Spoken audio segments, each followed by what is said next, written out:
Txeretxo Aranguren agindupean ekin dio urtengo denboraldiari Alavesek. Partida atarian Carlos Lasela ziazko goleatzailean entzat saria. Hemen dute jokaldirik aipagarriena. Alavesek hilera goitik behera dominatu du. Joseba Alboraren jaurtiketa. Hilerak erasoan egin du jokaldi bakarra utxela. Eta jaurtiketa hori. Eta jaurtiketa horrein beste aldean.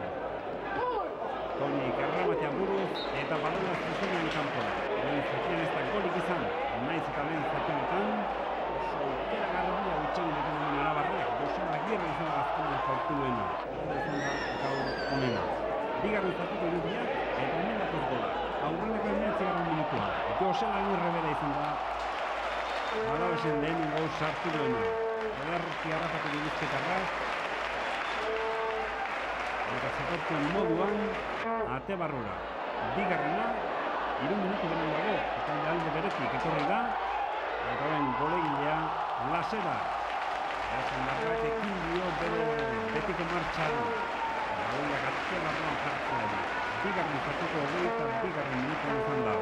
Eta hirugarrena sartuko aukera porta izan dut hemen. Baina baloia langetara joan zuzenean.